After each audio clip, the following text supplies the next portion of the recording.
Brought to you by Grow Generation. Today's episode of the Cantina is: whether on Dagobah or Tatooine you are, everything you need to grow right where you are, they have.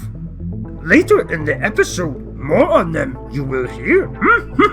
Welcome to a galaxy far, far away. Here at the Cantina podcast, we provide top shelf service, including rumors, leaks, news, and reviews. Come in, order a Loman Ale, and remember, no droids allowed. Thank you, everyone, for joining us here on the Cantina, here on the GenreVerse Podcast Network, wherever you're getting your podcast from, the YouTube channel, GenreVerse Podcast Network on YouTube, powered by the big, great granddaddy of all entertainment website. Not really, it's been around 20 some odd years though, LRMonline.com.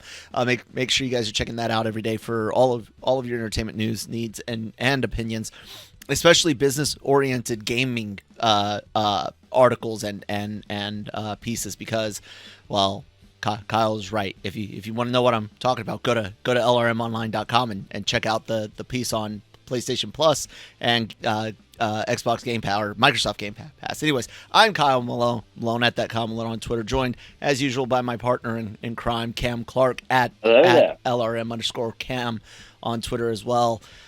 Whew, man. A lot of Star Wars news this week, huh?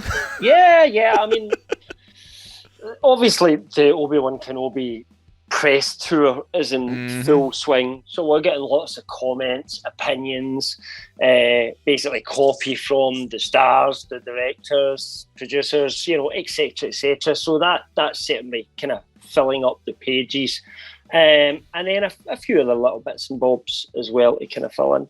So, yeah, we got some Ahsoka casting. Ahsoka started, so Ahsoka casting rumors, and that filming has started, and we'll discuss a bit about the casting for Ahsoka later. But then we got some stuff on Feige's Star Wars movie with Michael Waldron writing. But let's start with Kenobi. It's what are we? Today's the 12th, so just two weeks away tomorrow, and the stuff is starting to come out more and more, making me worried. But I'm curious as to your thoughts on this first story, Cam. Where are we going first? Obi-Wan thought Vader was dead. Right. So before, no, go ahead and pitch the story now to tell you kind of like my thought on it before. So I'll talk through the story, then you'll kind of jump in with an opinion. Got it. Yeah. So this was Deborah Chow, who directs Obi-Wan Kenobi, was speaking to EW recently, and she was talking about where kind of Obi-Wan's headspace is right now, and she confirmed, which maybe to her is quite a small detail, but it's really quite important in terms of the entire kind of Star Wars canon, if you like. And she said at this point, both for him, Obi-Wan obviously, and the galaxy, it's at that period, and that actually made it really interesting to be telling a story in this period. It's a time when the Empire's ascending. It's post-Order 66. So most of the Jedi have been killed. A lot of them are being hunted by the Inquisitors. So it's a very tapped time to be a Jedi, and most of them are hiding or dead. For him at this point, 10 years later, we're dealing with post-Order 66, after Anakin, who he believes he killed, and then all his friends. Everybody's sort of gone or hiding. So it's a tough period for Obi-Wan. And obviously where this is interesting is because if we take what we've had on screen at the moment, which was Revenge of the Sith, and then the next time we see these two together is A New Hope, obviously. And this comes in between that. There's nothing specifically, it was definitely open to interpretation about whether Obi-Wan actually knew that he had left Anakin for dead, or whether Anakin had actually survived at that point. However, what was very clear, I think, for me anyway, you can jump in a second, is that in A New Hope, that version of Obi-Wan was not surprised to see Vader the way he was. And he knew the suit didn't shock him in any way or anything like that either. Go for it. So here's the thing. We know Luke hid himself from the Force in the sequel trilogy, making sure others couldn't track him down.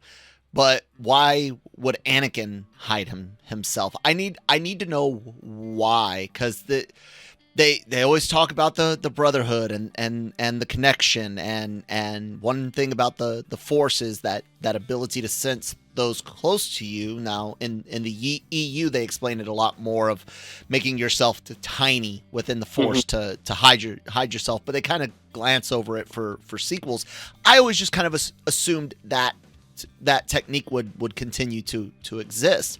But again, well, why would Vader do it at this point? Or I don't think that's the way they've gone, but carry on. Well, the other opposite is, well, if they explain Obi-Wan making himself tiny in the Force, part of that in the EU was not only did it hide you from others, but it made your awareness sphere smaller too, which means you couldn't reach out to others. So I need a good explanation. It can't just be he left him on Mustafar. You're thinking EU, but actually this whole making yourself small in the Force thing, the only time we have seen that done in the true canon, which is always the movies trump everything else, right, is Luke. And what Luke actually did was shut himself off completely from the Force. Completely. That's what I'm saying. I need some sort of explanation for this, because I don't buy him leaving Mustafar and not knowing. And again, like he needs. Is it not possible that the connection that he did have with Anakin is different based on what happened between them? Maybe, but then he didn't feel Anakin turn to the dark side. He never felt that change, did he? Also, with Revenge of the Sith, when Anakin turns, he had concerns about him. He had concerns about him as a friend and as a pupil. He was worried about what would happen, but he never thought. This is the bad writing of the prequels. He never thought he would go that far, and he is not like suddenly aware. Like the only person who kind of has some sort of sense of feeling Anakin turning anyway is Yoda in Episode 2. When he feels Anakin's burst to the dark side when he kills the Tuskens. Other than that, we don't really see anything. So it is quite possible that when someone, and this has never been explained, turns to the dark side, bear in mind that they explain all throughout the prequels that the Jedi are having a real problem sensing the dark side because the dark side is growing. So he can't sense the dark side growing in Anakin. Which and never made sense. None of them know Palpatine is who he is, and they're with him all the time. Yoda, Mace Windu, Obi-Wan, Anakin himself, has no awareness of what Palpatine is at this point. So Anakin is essentially, especially after the point that Obi-Wan's cut him up, he is Darth Vader. He's not Anakin anymore. So it is possible that he just wouldn't have felt that connection go away and just assume that he had died. I don't see it as being a plot hole. That's what I'm trying to say. It's a cop out. I don't think it's a cop out to fit it into episode 4's very obvious conversation that he knew he was alive. Oh well, he thought he was dead, but he finds out in this show. That's different though. All right, and then, that's different. What about galaxy news and stuff? This is 10 years, and we know Vader was not standing still. Everyone in the Empire. Hold on, figure. Yeah, yes. So you're telling me the man that's set to defend Luke Skywalker until he's come of age doesn't have his finger on the pulse of what's going on in the galaxy, while Vader and his Inquisitors and all the stuff that you see in the comics and read about or see in Rebels and all of that, Ahsoka and all of that crap, Darth Maul, everything. Well, the Darth Maul stuff's later than 10 years, but everything before up to this 10-year point, you're telling me Obi-Wan doesn't get any freaking news, doesn't put two and two together. I don't buy it, man. Tatooine's a shithole in the middle of nowhere. That's everyone's there, though. The smugglers are. All the information is there. Everything you need info wise. Talking about what's happening in the Galactic Republic. Vader's an Iron Fist, and he worked with smugglers. He worked with Afra. We know the Empire keeps tabs on stuff there. Like I said, man, and that's all canon stuff. That's all canon stuff. Figure. I always saw Vader as being the way if Palpatine treats his apprentices as you go off. And he wasn't hidden. Where was he hit? All the Empire's different. Nothing was because hidden. He was to do people in the Empire. They absolutely know of Darth Vader, but your average Joe on Tatooine, I'm not necessarily sure they've heard of Darth Vader. It's not about the average Joe. It's the fact that Tatooine is a hub for information because of the criminal underworld. And again, looking at the canon comics, stuff like Rebels, Bad Batch, I'm not sure if Vader was in it or not, but still have these events going on that are big galactic events. Word is going to make it. And not only that, but if you've got a mission to protect someone or something, you are going to seek out information. You'll go to the HoloNet and download the most recent news article. It's not like Tatooine isn't connected to the outside world. So all he's got to do is look it up. What's he look up? What's he going to do? The fact that there's this big badass out there doing things, right? It would get around. It would be known. People would be he kind of knows about it, already. Putting two and two together. Of the galaxy, though, and that the Empire's in complete control. What is there to do but stay where he is and keep an eye out? He doesn't know what to do. It makes no sense to me. It doesn't. Between, like I said, I need an explanation. The idea that Obi-Wan Kenobi left him on Mustafar, and without saying something like the changes, but even with the changes, I would still be like, well, he could put connect enough lines and stuff like that, because he's gonna want to keep tabs on the Empire, especially people hunting down Jedi and stuff, to make sure his own ass is covered, to make sure Luke's ass is covered. Maybe I'm thinking of it too much from an actual intelligence and operative point of view, but I think this type of trying to play it as Tatooine's just so in the middle of nowhere that nobody's ever going to go and find him there. I know it. I don't buy. No, that's not even how spies operate, man. That's.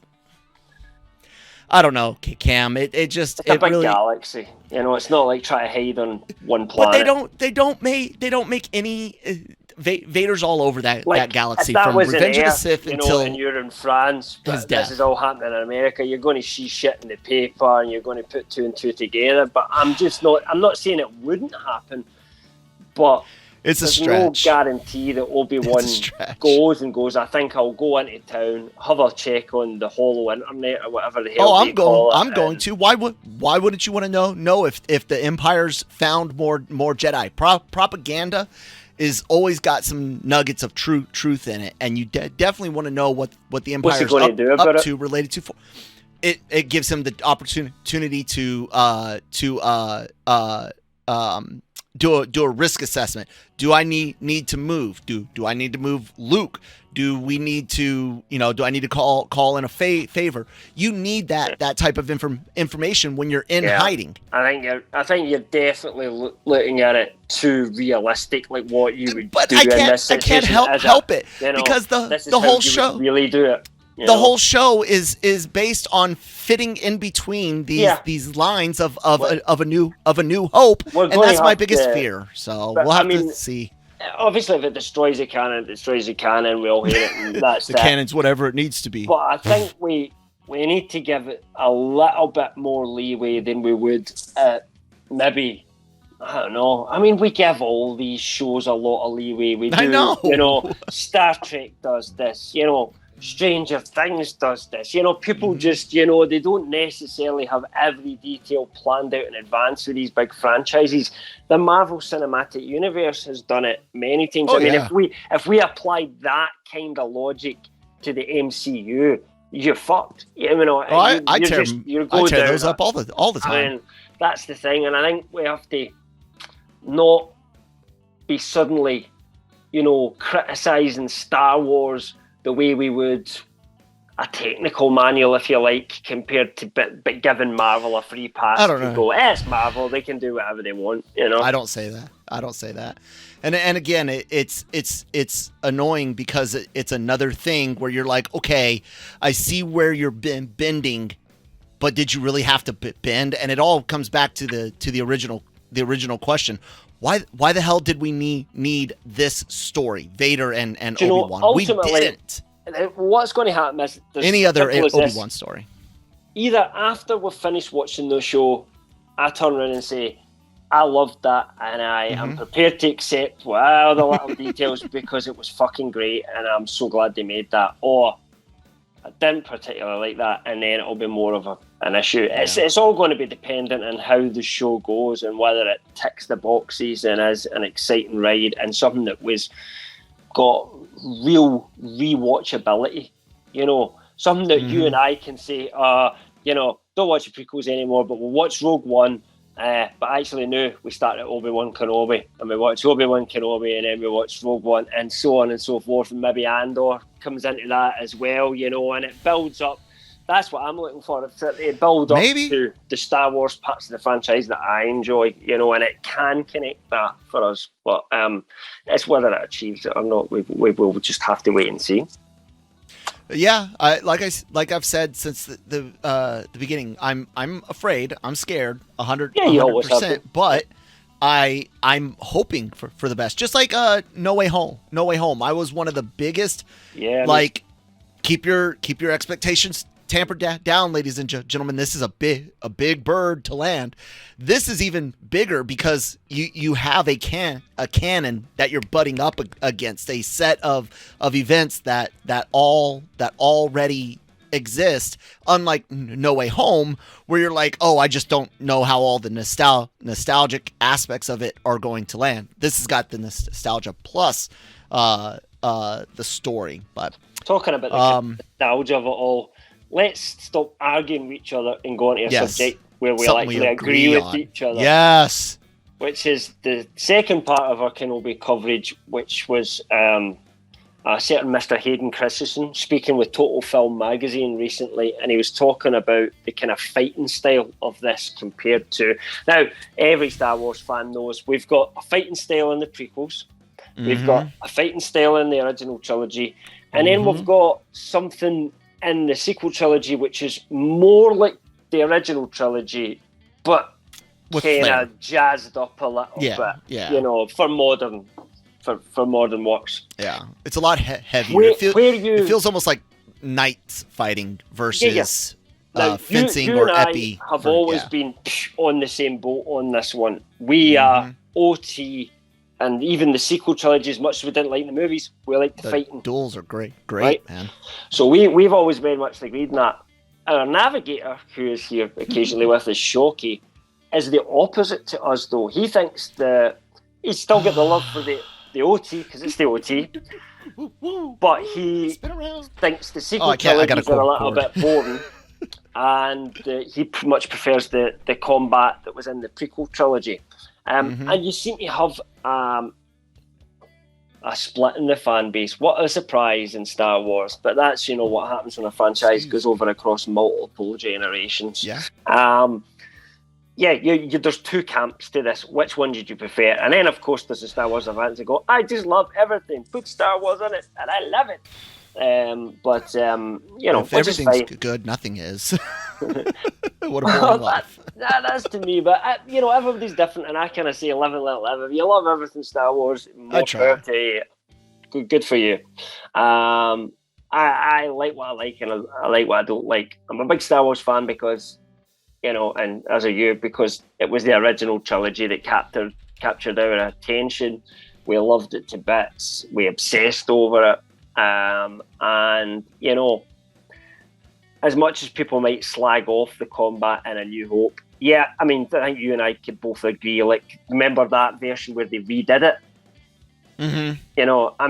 That could be quite cool if done on if Star Wars was made now again, but the way it was filmed with old men throwing sticks about basically in 1977 or 76 when they were probably kind of shooting it. It wasn't that great, but I genuinely think the lightsaber battles, and a lot of people disagree with this, in Empire and Return of the Jedi are superior to pretty much anything else. Oh yeah, especially Return of the Jedi with the emotional aspect because thrown into it. I don't need to necessarily see just crazy combat, right? The repeating moves like people are seeing on screen right now, the same move again and again and again. The way it's shot, and when in Empire, when Vader, you hear the breathing and the smoke comes up, the atmosphere. You are not a Jedi. And you just get that, he's going to get his ass kicked here. And he does. Do you know what I mean? And Vader toys with him. And then the kind of reverse of that we see in Jedi, where Vader wants Luke to beat him. He's not really, going at him hammer and tongs, whereas Luke's kind of doing that. The sequel trilogy, because it was often Rey versus Ben Solo, there was emotion in it, and it worked better than the prequels. But the prequels, a lot of the time, was just good guy versus bad guy, without there being any kind of particular emotional connection between them. And that was fine when we watched. And you and I, that moment, I hate that moment. Phantom Menace. We both liked the Phantom Menace fight. Yeah, that's a good one. Good, yeah. And then it just went overboard to the next level.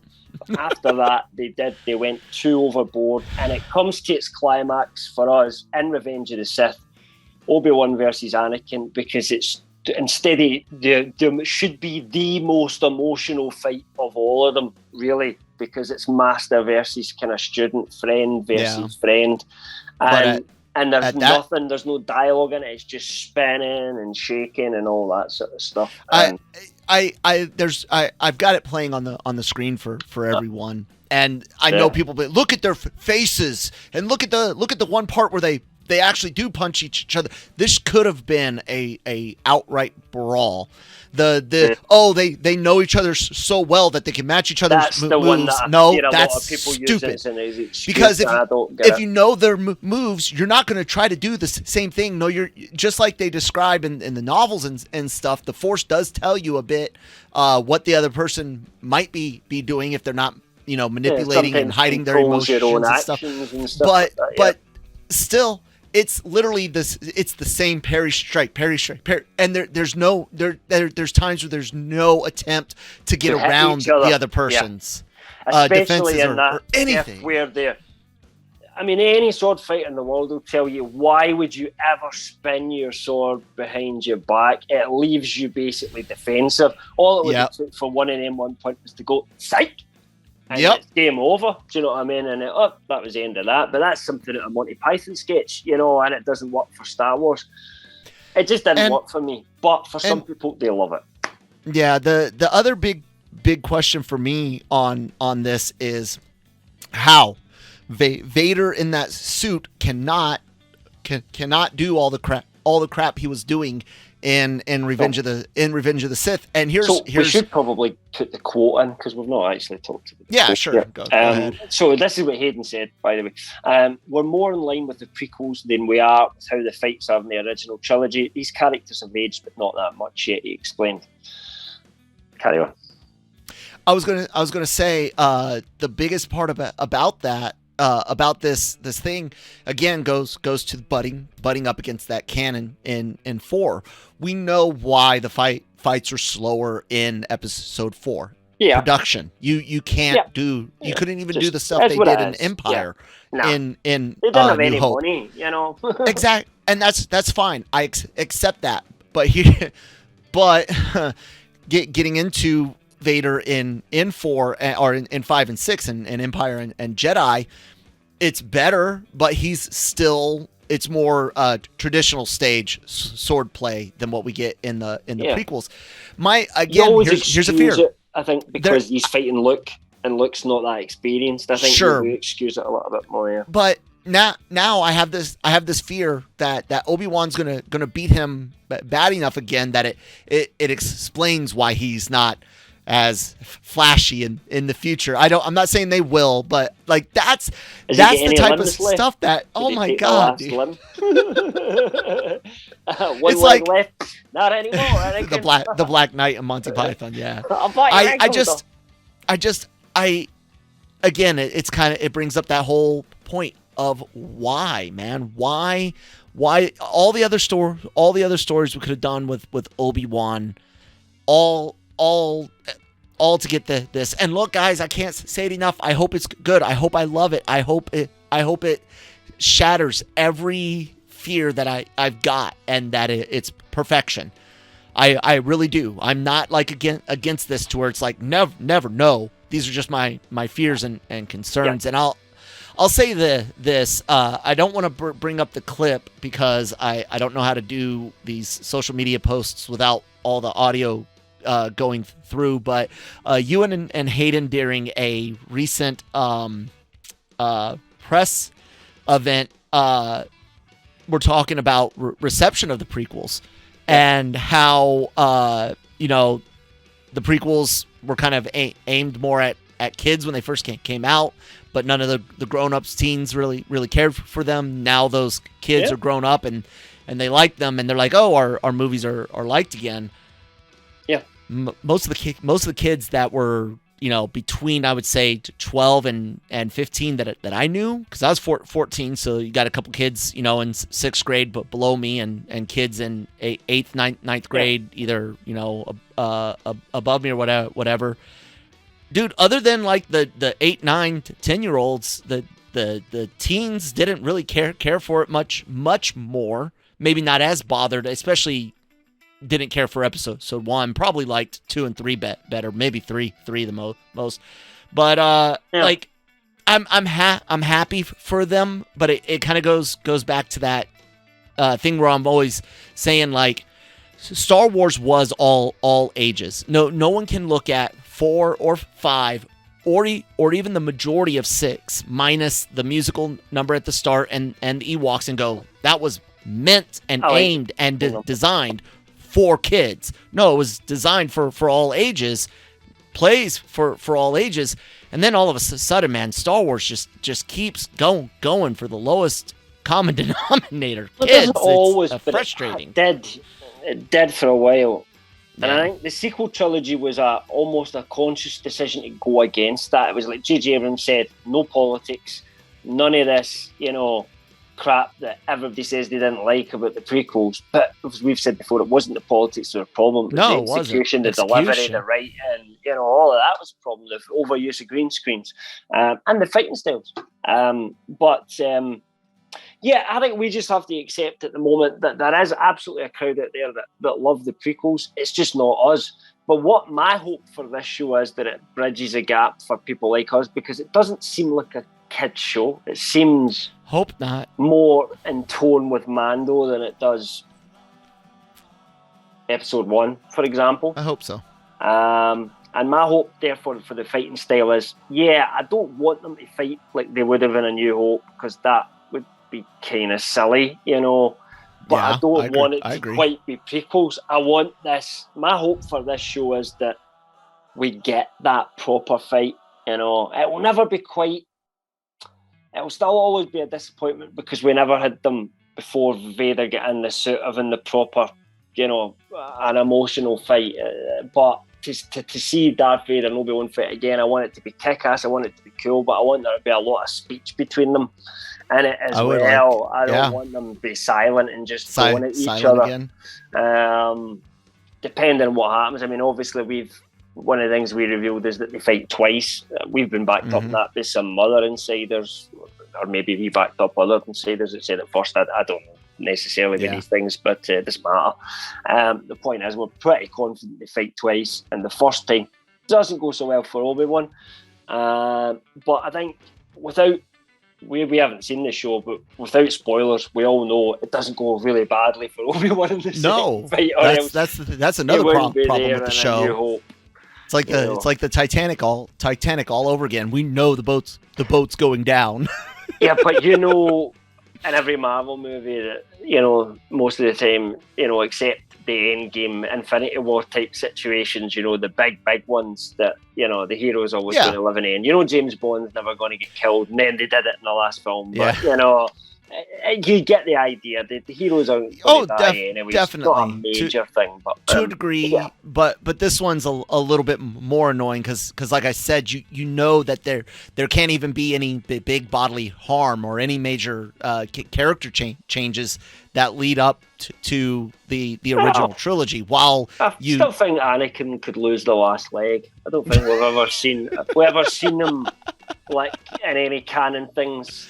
I know we've seen his head and parts of his torso. If we ever saw if he's still got that one leg he had, maybe in the canon, I don't know. That'd be quite funny. Before we take the break, did you ever see the? I shared it in our Discord. Everyone should check out and join our Discord. A link in the description box down below. Did you see the Corridor crew lightsaber duel that they did? It's really good. I never watched it this time, but I've seen it. Okay. You've shared it with me previously. I love it because they use a lot of actual kendo in it and other sword techniques and show how you can really make this non flashy duel more flashy with the cinematography. Yeah. Exactly, with the music, cinematography, the aesthetic. And it's such a great duel. I'm playing it on screen. This is the benefit for everyone to subscribe to the YouTube channel. I try to put the clips and stuff we're discussing about on screen as we're talking about them. Sorry if you haven't. I want something like that in Kenobi. I want something like the sequel trilogy. I can already hear people, the disappearing weapon. Guys, CGI mistakes happen all the time. Knife issues in Captain America Winter Soldier, Falcon and Winter Soldier. He's Captain America now, but the show is Falcon and Winter Soldier. Even to this day, using CGI weapons or using any weapon at all and using multiple takes in a choreographed fight, you're going to run into times where you need to delete a weapon or modify the CG a bit. But the sequel trilogy duels had weight to them. Mm-hmm. They and I mean that physically even. Yeah, physically even they seem to have weight with the burden of the duels going on. I like them. Yeah, I really enjoyed some of the duels actually, and the sequel trilogy. That's one of the aspects I think they got right. Yeah. Anyways, we'll take a quick word from our sponsors, come back and talk a bit about Ahsoka. Grow Generation, where the pros go to grow. The Grow Generation commercial team is armed with industry-leading professional consultants. Grow Generation's team will help you fully manage any size or scale project. They offer turnkey facility designs, cultivation room design and on-site project consultation. Go to www.growgeneration.com where the pros go to. And thank you, Grow Generation. Hopefully I didn't cut whoever was doing the read off too early. Thank you, Grow Generation, for sponsoring the episode, guys. Link for them down below. So, some Ahsoka casting news. Cam, do you want to tell us what the news? Kind of start off with the fact that it started filming this week, and we got the official kind of we've been saying for a while on the Cantina, we've not really published anything out of it, but we've been saying they have been filming some stuff for Ahsoka. It's just not, this is principle started, so actual actors are going to show up, the big actors are going to show up for the daily shooting and stuff like that, and that's all begun now with the directors. But though I don't know what they were shooting, but there was some stuff had been getting shot on stage for Ahsoka, we were told. Anyway. So yeah, it's all up and running, and there's a new rumor that came out from Daniel Rickman on his Patreon. Actually, Daniel reached out to us a few days prior to this and was asking a couple of questions about something. I don't know if that was related, but anyway, it's a private conversation, so we won't get into that too much. But anyway, Daniel Rickman says that Matthew Law, who I don't remember him actually, but apparently he was in Agents of S.H.I.E.L.D. and I've watched Agents of S.H.I.E.L.D. Have I watched them all though? Or maybe he was in one of the final seasons and I've not seen that. I don't know. That he is he has been cast in. Now, Rickman claims it's quite a major role within the show. I'm kind of not so sure about whether I would. I mean, not that I know anything specifically. That's not what I'm saying. But I just find it hard to believe that he's more of a character actor to me. He's like a secondary character rather than somebody that's really ever been a star. So I'm not sure how major a role it would really be. As well, if it was that major role, would the trades have not got it? Like they got Sabine Wren and all the other kind of proper, like, recurring cast members that are going to be in this show. But hey, who knows? Who knows? We'll just need to wait and see how that works out. That's all it is, that he's got a role in the series. There's no other information kind of really shared by Rickman on his Patreon service. There was some talk online. It is just pure speculation, and nobody's actually claiming to know anything but speculate. But I know Adam Frazier, Slash Film, had said he wants to make it clear that it's just speculation on his part, that he thinks Law could be playing Ezra Bridger in Ahsoka, and he doesn't think Mina Massoud could be playing him because the character's currently filming another film. No reason to think any different from what we have already talked about before. We had heard Mina was playing in Ahsoka. What I would say is we have no idea. We never said he would be in Ahsoka even. No, we were assuming. We just assumed that was probably the case. That being said, there's no guarantee that Ezra is actually a major character within the Ahsoka show, considering we know the show is probably going to be... and this isn't me like giving code and saying, LRM said that we're not going to see much Ezra.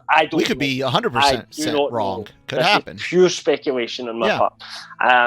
All I'm saying is that it's quite possible. I'm not even saying that I think this will necessarily happen. That Ezra could be like a 1 second cameo at the end of the final episode, where she finally finds Ezra and he turns around and goes, obviously not that, but you know what I mean, just that kind of stinger for what comes next. We genuinely don't know, but I do not think that this guy is Matt Law's been cast as Ezra. It just doesn't feel right to me, and I've got no... I'll be honest, sources have been very tight-lipped at the moment, I think, because of the amount of leaks that's been coming from other places. A lot of people are getting a little bit scared. So we haven't had a lot of kind of new stuff recently, but we've not heard anything different from what we already posted. And I guess we'll just wait and find out, because I think it's not a role that I would expect them to suddenly turn around and announce at Star Wars Celebration or anything like that. I just don't think that'll happen. If we're wrong, we'll go, hey, and we'll talk about it when it happens, and we'll see the way it pans out.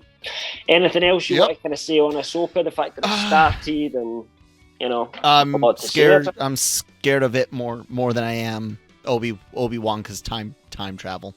Yeah, I'm That's worried about time travel. I don't like time travel in Star Wars. It was the one aspect of I really enjoyed the later seasons of Rebels, but I didn't like that, and I just have to be honest. It wasn't for me. So I'm hoping that's to a minimum and it doesn't go crazy, but I guess we'll just have to wait and see. I like the idea of Ahsoka searching the galaxy for Ezra and finding him, and he's been withdrawn the whole time and stuff like that. That's a cool idea. Just stay away from the time travel stuff, please. Yeah. Don't know if it'll happen. Anywho. There's one last group of stories to chit-chat. Maybe we'll be able to keep this under an hour today. Michael Waldron, hot off the heels of his apparent success with Multiverse of Madness, is writing the Kevin Feige Star Wars movie, and recently talked a bit about how it's not servicing a bunch of shows or movies like he had to with Strange. It kind of became news this week almost that Michael Waldron had finally revealed he really was. He did that a long time ago. We already knew officially from his own mouth that he was writing Kevin Feige's Star Wars movie, but there was writing it and writing it. I think the difference now is he's actually started writing it, whereas he was just, yes, Mr. Feige, I agree to write this film for you. I've got some ideas. or maybe he was quite happy with some of the ideas that Kevin had. But here's what he said in a recent chat with Variety. Okay, we're finally into it in earnest. I mean, I'm writing away. It's a lot of fun. I'm enjoying having the freedom in that to do something that's not necessarily a sequel or anything. It maybe has a little bit less of it just doesn't have a bunch of TV shows and movies that you're servicing on top of it, the way I did with Doctor Strange. So it's nice. It feels like a different exercise. Which, when you take it in the context of Star Wars, him saying that it doesn't have a bunch of TV shows and movies, but, Star Wars does have a bunch of TV shows and movies that are all servicing a kind of larger story. So while he doesn't come out and say it, he does specifically say it isn't a sequel to anything, so that's confirmed. And it kind of sounds to, I think, most people that have read this quote as if he's saying it's not really connected to other stuff within the franchise. Outside of it's Star Wars. Yeah. I like that. It's what you and I have wanted for a while is to go see something new, something different. That's why we like Mando almost, I know Mando has got connections, but it was still its own story. It wasn't about the Sky. I know the Skywalkers are in it now and kind of things like that, but it's not their story. It's the story of this guy, the Mandalorian, Din Djarin, and his journey, and ultimately Grogu as well, and the paths that he chooses. But yeah, absolutely. Something we've talked about way in the past, way in the future. Go for it. It's doable. There's a reason everybody loved the what is it, the Ninth Jedi. Of the vision shot, was it the Ninth Jedi? Is that what it was called? Yes. I can't remember. Yep. The reason everybody loved it is because it was mysterious and weird, and we were all wondering what's happened because it was all set in the future, as if it was Jedi hundreds missing. and No one knows hundreds how to of make years lightsabers. in the future. Yeah. The galaxy's in a Give me completely more. different place. That was interesting, because we just don't know where the story's going to go, and it gives us that sense of excitement again. And unlike the Marvel universe, it has to be a little bit more contained than that. Star Wars isn't it's not one central story necessarily. It's a created universe that you can go and just play in at various different periods and still make good stories. Yeah. So it does sound good. But we'll wait and see. Like I said, I've wanted them to pick a direction and go 1,000 years, past or present. 1,000, not 200, not 100. 1,000. The 200 as well, but maybe 200 to the future, because the 200 years ago past that they're screwing around with isn't all that exciting to me. But it's again not made for me. All the High Republic stuff is that kid stuff. Somebody could do adult stories within the High Republic period. You could, be good, but they're not. Not so far. No, they're not. So, we'll have to wait. We'll have to wait and see what shakes out. Yeah, it's I interesting. hope it's and the good. reason, the other thing that Michael Waldron had basically said is this is he kind of hinted as the reason he's not writing, or the head writer on Loki season 2, because obviously he was head writer on Loki season 1. But he was talking about how you can't really focus on too many projects at the one time. So he's kind of Loki straight into Multiverse of Madness, and now he seems to be taking a bit of time to write the Star Wars movie. And I think if you're being asked to write a Star Wars movie for Kevin Feige, I don't think he should be focused on too much else. But he's still going to have a hand in Loki season 2. He's still going to be involved, but it's just not all on his plate. His friend and colleague is taking over instead. Yeah, we'll see what shakes loose. Well, I like Loki. I like most of Multiverse of Madness in and of itself. As far as what's written, I have my issues with how the movie just kind of doesn't push the universe forward much. But that's not necessarily on the writer himself. He adapted the story he was kind of given. Multiverse of Madness feels like a movie. Even before I've seen it, I obviously doing my job. I know the spoilers anyway. It was almost written by committee, and there was a lot of things that were supposed to be in it, and they were taken out. And that's kind of how Marvel does things. But like they've talked about how in Moon Knight they had all these plans And they just went, fuck it, and just did their own thing. And that's what made Moon Knight good. And I wonder whether there's maybe just too many fingers in the pie. And Doctor Strange, for me, it sounds like it's just not a great sequel to Doctor Strange, a movie about Strange and his journey, but I haven't seen it yet, so I'll still watch it. When the movie ends, the universe, the multiverse even really isn't all that different. It really isn't, and that's the most disappointing thing about that movie. I won't go into any specific spoilers. I'm just saying not a lot changes. So, but yeah, I mean, I love Loki. Loki was good. I kind of have hopes. I'm not going to say I'm getting all, because I get all like, I can't wait. This is going to be great when Ryan Johnson got The Last Jedi, and then I ended up not liking the movie. So I'm never going to get absolutely crazy about anyone ever again until they've proved to me that they can work within the Star Wars universe. Names don't matter. But fingers crossed. Who I am confident of is the guy producing it, who is Kevin Feige, and I just don't see him producing a shit Star Wars film. He's got no rush. He's going to want to make sure it's done right, and he's picked Michael Waldron because he believes he's the guy that can write that story for him and write a killer story. So I have hope, absolutely. Yeah, and guys, I think that'll do it for this week. I wanted to keep it under an hour, and I shall do so by telling you guys all about the great website lrmonline.com. We got news aggregation and our opinions on those news articles. We've got leaks and rumors. We've got interviews, reviews, written reviews, not just podcast reviews, all sorts of stuff. Comic books, video games, toys. Christine today wrote on, dude, they got a transforming Legos now, like Transformers Lego that transform.